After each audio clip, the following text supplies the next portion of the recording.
Good morning.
Hallelujah, hallelujah,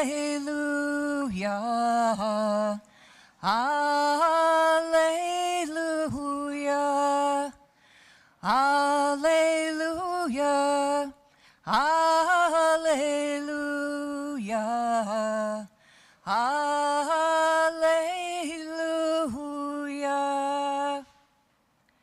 Welcome to the sanctuary and online to the Unitarian Universalist Church of St. Petersburg, located on the unceded ancestral lands of the Seminole Native American Indians.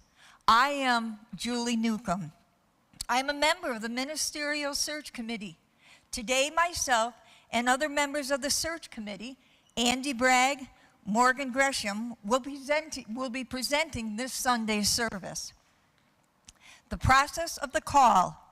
Our other members, Karen Frank, Linda Paul, and Vonda Hughes, are here in spirit and contribution. We thank Trish Birch and Barbara Archibald for assisting us today. We invite you to join us for the Minister Search Small Group Feedback sessions immediately after service. We have lunch instead of coffee. Thank you so much, Julie. Our service today may look a little different as there are specific elements that the UUA recommends that we touch on. I want to remind everyone that if there are kids here in the service, you go directly to RE if you haven't already. We appreciate you being here, especially the 3 introverts who are on the search committee, so we thank you for joining us for service. We would like to give a special welcome to any newcomers. If you are visiting our church for the first time, please stand and wave so we might be able to welcome you.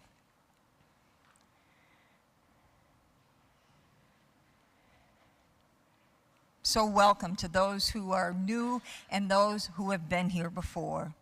We'd like to ask you to silence your phone as we begin our service. Please join us in lighting the chalice.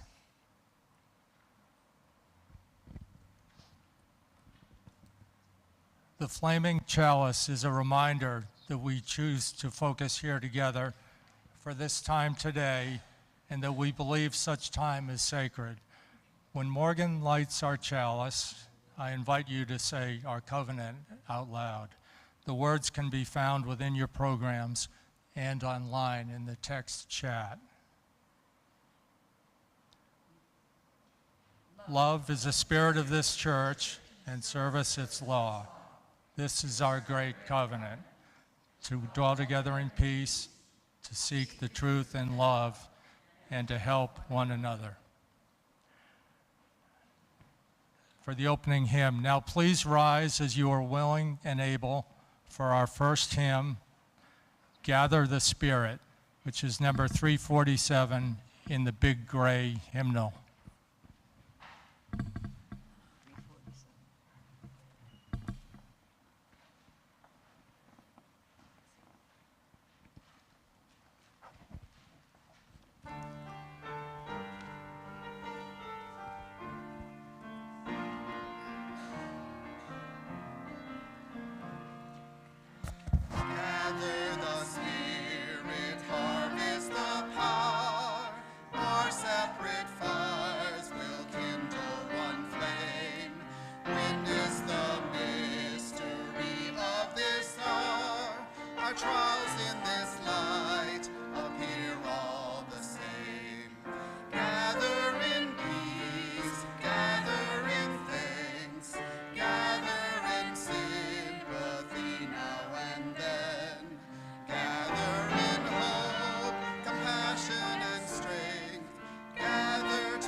Our first reading is entitled, Ministry is All That We Do by Gordon B. McKeeman in Awakening from the Forest, Meditations on Ministry. Ministry is all we do together. Ministry is that quality of being in community that affirms human dignity. It beckons forth hidden possibilities, invites us into a deeper, more constant, reverent relationships, and it carries forward our heritage of hope and liberation. Ministry is what we do together as we celebrate triumphs of our human spirit. Miracles of birth of life, wonders of devotion and sacrifice. Ministry is what we do together with one another in terror and torment, in grief, in misery and pain, enabling us in the presence of death to say yes to life. We who minister speak and live the best we know with full knowledge that it is never quite enough, and yet are reassured by lostness found, fragments reunited, wounds healed, and joys shared. Ministry is what we do together.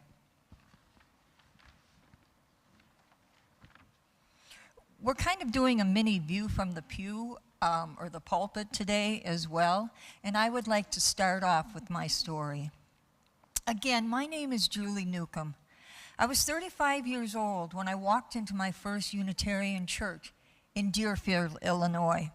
I was looking for something during a restless time in my life. Author Joseph Campbell would have said it was the beginning of my hero's journey. I had never even heard of Unitarian Universalist religion, and in fact, knowing myself, I probably couldn't even spell it. As I entered this modern temple, I sat mesmerized, listening to a woman speaking from the pulpit, sharing her life's path that took her to find the Unitarian Church. I started to cry. She was telling my life story up there. As the service continued, I felt a sense of peace and calmness.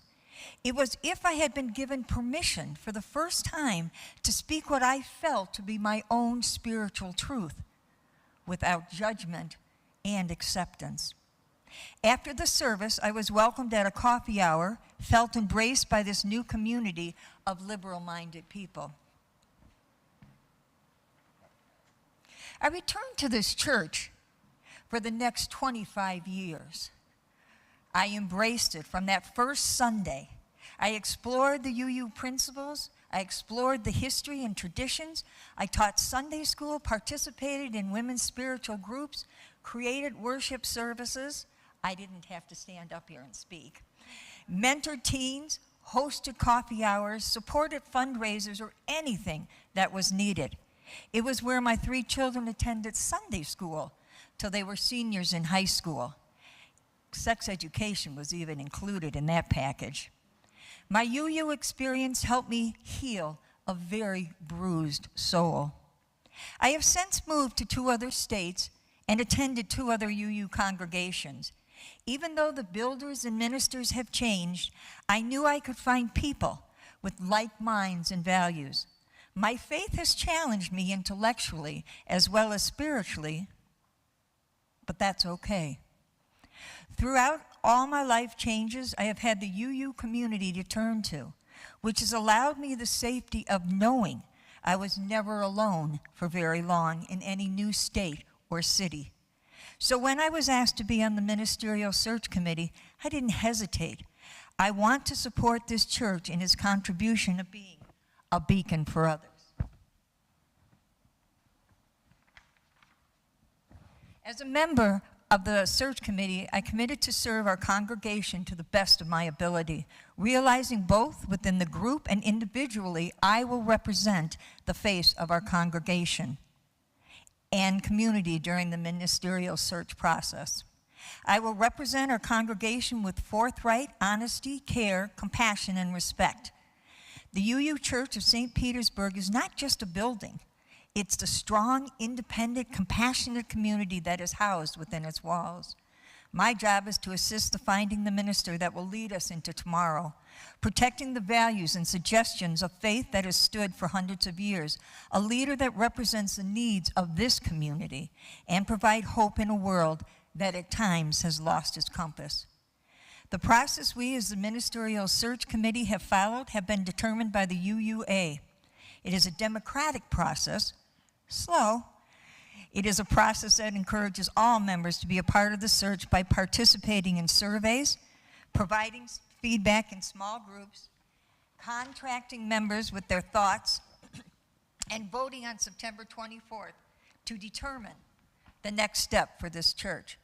As Unitarians, we are strong in our beliefs, and as a community, we can change lives. Being part of this search committee has allowed me to be an active participant in our church's history and progress, not be on the sidelines. Join us in representing you.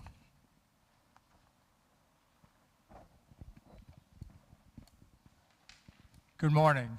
I'm Andy Bragg. Joining the Minister Search Committee has helped me reconnect with the church after drifting away for the last couple of years. And it's really been great to see the energy and growth in the congregation. I'm happy for this opportunity to talk about the search process. I hope you had a chance to attend the informational meeting run by our committee chair, Morgan, 2 weeks ago, or to read the subsequent update and frequently asked questions distributed last week. I know the search process is complicated. My learning curve was slow at first. I muddled through the UUA's settlement handbook, a 119-page guide to the overall minister search and transition process. It was a lot. And I read an entertaining novel called Search. It's about a California UU congregation's search process. What a creative subject for a novel. That search was a disaster, really due to competing agendas, personal agendas, and ignoring of the needs of the overall congregation. I think that's really the lesson that I got out of that book. Fortunately, the process to call a contract minister is straightforward, at least on paper. The contract to call guidelines in the UUA transition handbook are just 7 pages. Reverend Ben has begun his 3rd year as our contract minister. He has expressed interest in becoming our settled minister, and he's also indicated he won't continue beyond next June as a contract minister. Our committee conducted a congregation survey, and a majority of respondents favored keeping Reverend Ben as the minister. So we are following the contract to call process, including careful assessment with you, the congregation. A summary report will be prepared and shared. This will lead to a decision by September 1 on whether to continue to a September 24 congregational vote. The small group sessions following this service will be a key to the information gathering effort. Thanks in advance for taking part in this effort. During that discussion, we again urge you to focus on the question, what is best for the congregation as a whole? A quorum of at least 50% of UUSP's members, with 90% voting in favor, would be required to call Reverend Ben to a settled ministry at the September 24 vote. Remote voters would be included, and individual votes would be confidential. If this process does not successfully lead to a call, a new process would begin. Please refer to the update and FAQs for additional information, and contact any of us committee members with any question. We would also like to thank the previous search committee, which brought Reverend Ben here 2 years ago with the help of the UUA transition staff. That committee persisted through major close calls and setbacks over 8 months during the peak of COVID-19. The current committee work is a continuation of what that group accomplished. Thank you.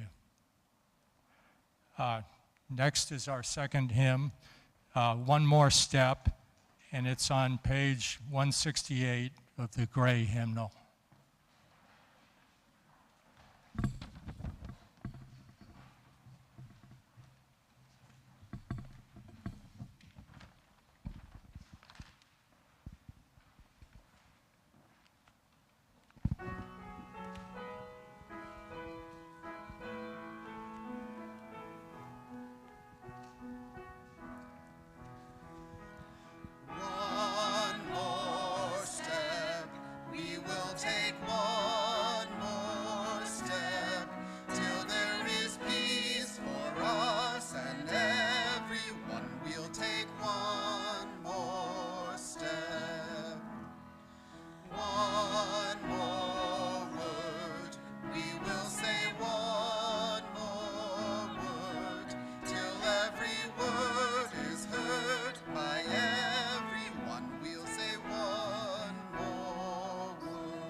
Our second reading is called Communities of Memory and Promise by Kendall L.R. Gibbons.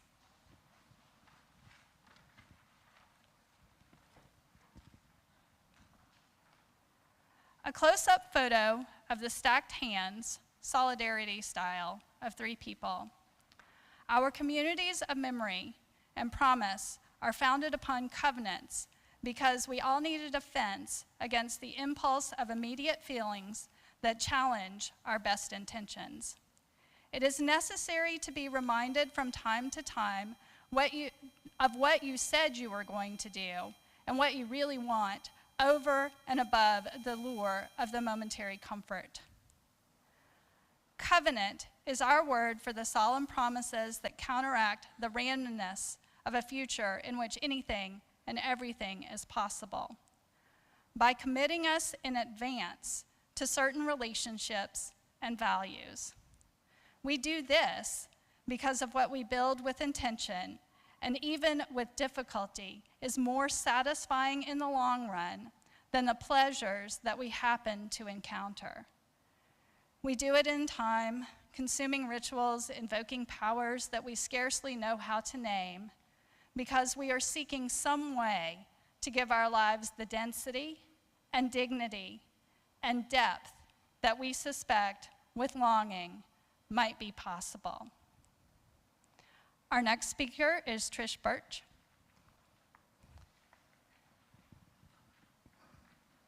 Do you want to stand? Or do you want to sit? Okay, can everybody hear me? Okay, great. First, let me thank the search committee for all the work that you're doing and the process that you're putting forward today and going forward. It's much appreciated.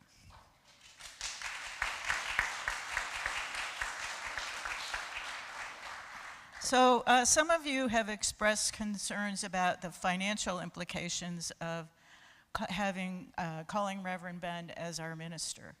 Can we even afford a settled minister? Well, my answer is a resounding yes, and I'm going to tell you why. But first, let me tell you just a little about myself. I started coming to UU St. Pete about 10 years ago, believe it or not, and I became a member 5 years ago. Right now, I'm going into this coming year, it will be my 3rd year as your treasurer. So I probably know more about UU. I probably know more about our church finances than just about anyone. So why am I so optimistic about our financial future? Well, let's look at the operating budget. Yes, we have an operating deficit, meaning we are spending more than we are taking in, for now. We as a congregation decided to approve a deficit spending so that we could invest in growing our congregation and continuing to fulfill our mission. Have we succeeded? Well, you only need to look around this sanctuary to see, or at the numbers who have joined us on YouTube, to see that we are indeed growing. And I would say, I think you'll agree, we are thriving. And it shows in our operating budget results. For the fiscal year that we just ended in June, pledge income was the highest it has ever been, based on 10 years of data. The highest it's ever been. So, as we continue to grow, and if we manage our expenses wisely, I'm confident that we will have a balanced operating budget within a year or 2.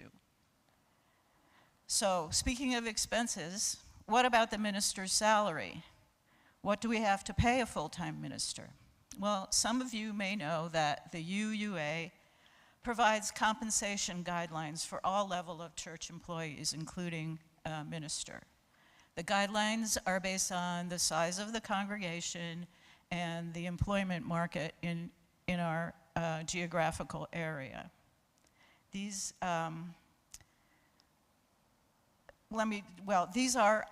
these guidelines apply whether we have a contract minister, an interim minister, or a settled minister. They're the same guidelines. And let me emphasize that they're just guidelines, they're not requirements, and they're not something that we have to adhere to no matter what. That said, I can tell you that Reverend Ben's current compensation is well within UUA guidelines for our size of church and geographic. And the bottom line is that ministers' compensation is a matter of negotiation. And it's between us and our candidate, and we will work together to make sure that we have compensation that is fair and affordable. So if this doesn't convince you to share my confidence in our financial future, let me say a few words about our long-term financial health. This year, the Endowment Board took important steps with the approval of the board and the congregation to ensure the long-term growth and security of our endowment, which currently amounts to about $420,000. As our endowment grows, so will the income that is distributed to our operating budget. We also have about $140,000 invested in reserve funds that are something of a rainy day fund, but are accessible if needed for high priority needs. So I hope my comments have addressed any concerns about our ability to afford a settled minister, and I hope that you will share my optimism about our future. Thanks.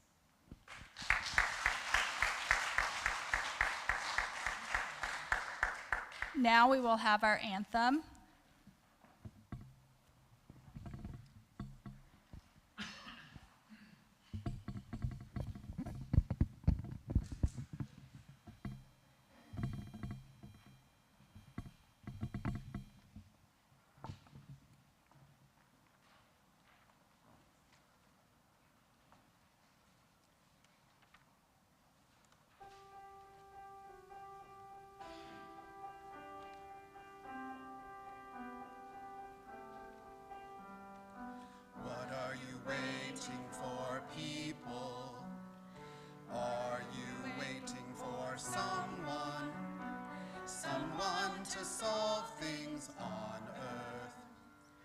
Just start to think some now, people. Look around, see the people. People to solve things. You're already here. You're already here. You're already here. You're already on earth. Just start because we're you people. Look around, see us people. So tell each other, you're already here. You're already here. You're already here. You're already here. You're already here. You're already here. You're already on earth. What are you waiting for, people? What are you waiting for, people? What are you waiting for, people? Because we'll solve things on earth.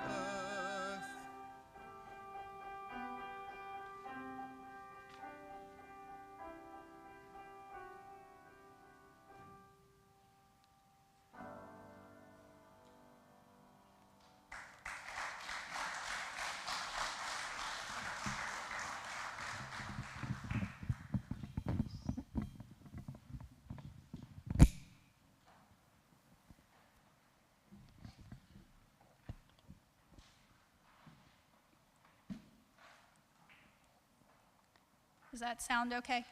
Yeah. Excellent. I'm Morgan Gresham, and I want to tell you a story today that I hope helps us see the importance of being deliberate as we move through the minister search process. As an academic, I have changed jobs several times, and usually when you are hired, it is through a process that is very similar to our minister search. When I earned my PhD, I knew I would do a national search, which meant that in October of the year before I completed my PhD, I looked through all of the jobs available in my field, and I applied for 80 of them. It's true. Around Christmas, so you start applying in October, and around Christmas, you'd learn if you had any first interviews. Back in the day, when I was doing this initially, you had to travel to a particular central site where all of the future English professor candidates would go to do first interviews. These are 20-minute short interviews, just to have your initial interview. Lucky candidates might have 5 to 8 interviews. Some had just one. So you'd travel to a conference to have your 1 20-minute interview and hope for the possibility of an on-campus interview. I was lucky. I had several initial interviews, and I was invited to multiple on-campus interviews. They are usually 3 days of interviewing, meetings with faculty and students and upper administrators, meals, presentations, and small chats, all trying to determine if we're a good fit for one another. Searches typically bring in 3 candidates. This process can take weeks. Often, you don't know until April or May if you'll be moving across the country to start at a brand new institution in August. It's stressful for everyone. In the process of doing this, you learn things about the institution, its people, and yourself. It takes about 6 years to earn tenure at an institution, and you're looking to see if you can live in this place with these colleagues for at least 6 years, but you're hoping that you can find a place where you want to be for 20 years, or the length of your career if everything works out. Because you are an investment in the institution, and you are investing your time and energy and intellectual life in a place. It's a relationship. And although universities don't use the word covenant, it fits. We're agreeing to support each other in growth. If the institution is healthy, it fosters its investment in you by highlighting the good work you're already doing, but also by identifying and nurturing potential you didn't know you had for something new. Similarly, you find ways to contribute to programs that are already working, but facilitate new initiatives and ways of doing things. It's not always easy. If you're too comfortable, you're not growing. For me, finding and hiring a minister is shaped by my experience as an academic. Many say teaching is a calling, and I agree. The work we do is not dissimilar. While I certainly don't preach, I recognize the need of roles and responsibilities of a minister to foster fellowship, to promote inclusivity at our home institution and in the greater world, to work to resolve conflict, and to bear witness and to help make better social concerns around isms and oppression, to organize, to grow, and most importantly, to reflect and consider how we can help each other get farther down the path we are all walking together with compassion and empathy. Shortly after service, we will meet together in small groups to describe the vision and the mission of our shared community. The goal of the small group meetings is to assess the ministry of the congregation, not to evaluate the minister.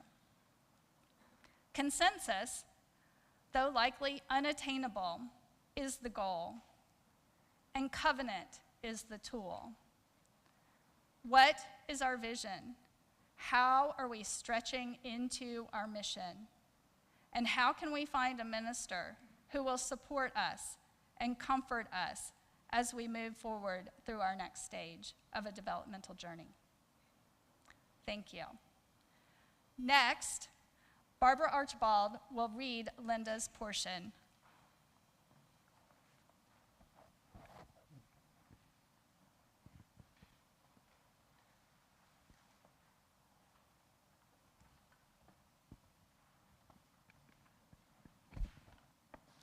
Thank you, Morgan.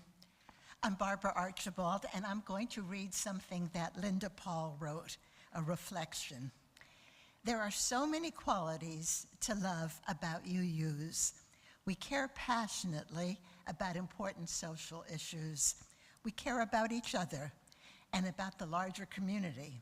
And at times, we either relish or are adverse when it comes to controversy.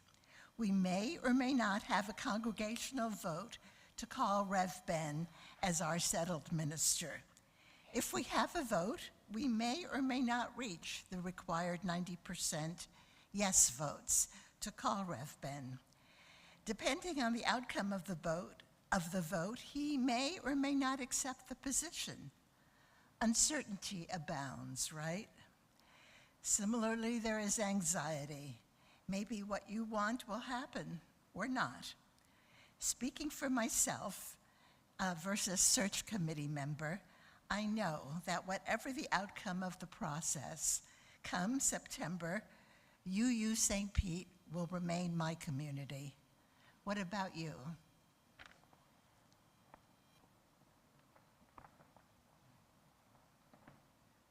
Thank you, Barbara, and thank you, Linda.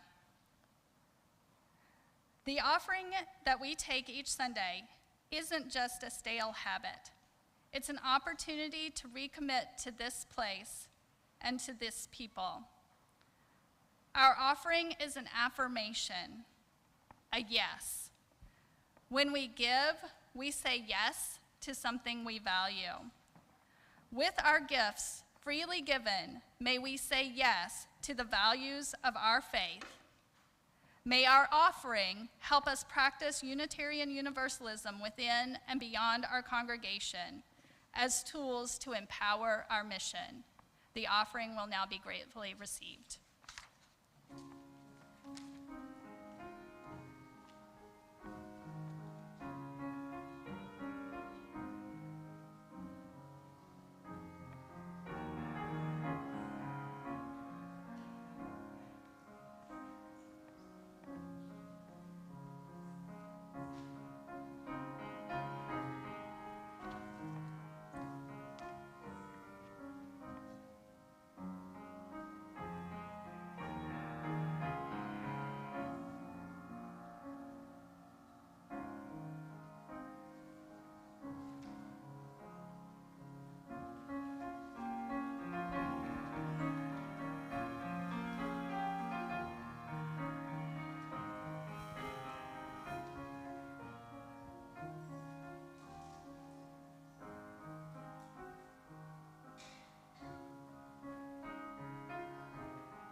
We invite you to follow along with the hand gestures as Morgan extinguishes our chalice.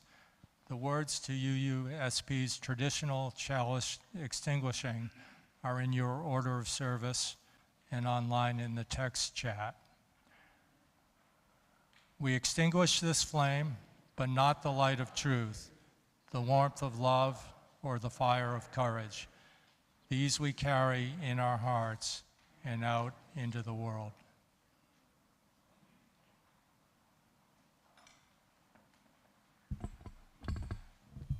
For the closing hymn. Now please rise as you are willing and able for our closing hymn, Joy Thou Goddess. number 327 in the gray hymnal. It may be helpful to know that Elysium refers to the Greek heaven in this song, and Thane means temple.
Our closing words are by Emily Richards. May you leave this time together changed.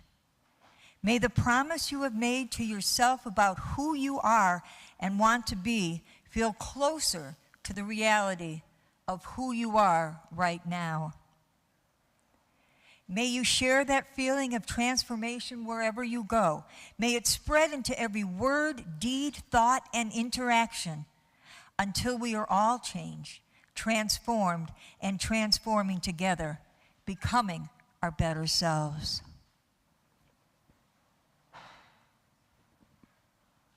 Please remain seated as Aaron plays our postlude. Following the postlude, we'll have a short announcement about what happens next.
Thank you all for your patience, and thank you for participating in worship today.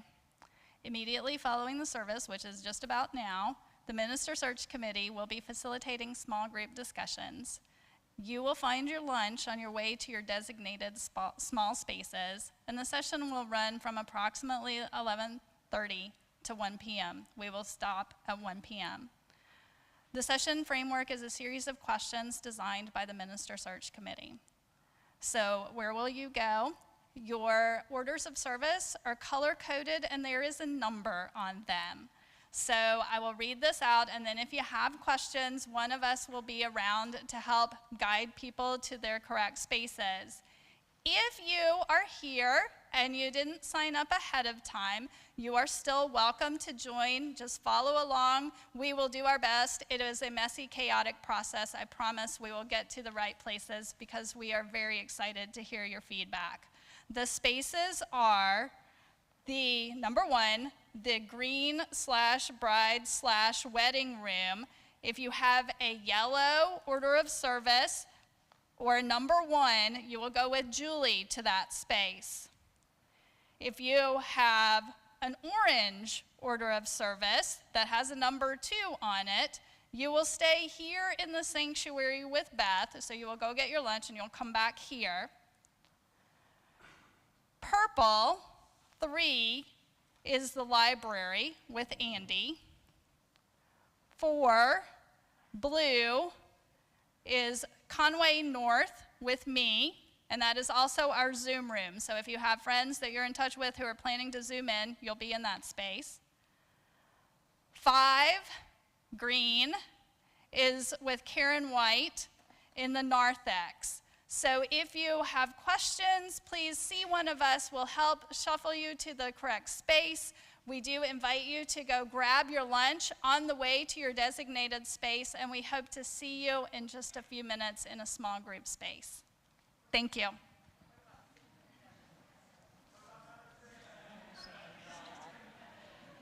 If you have 6, which is magenta, you will stay here in the sanctuary with Beth. I'm sorry, we had one person who wasn't able to facilitate today. Okay. Thank you. So far, so good.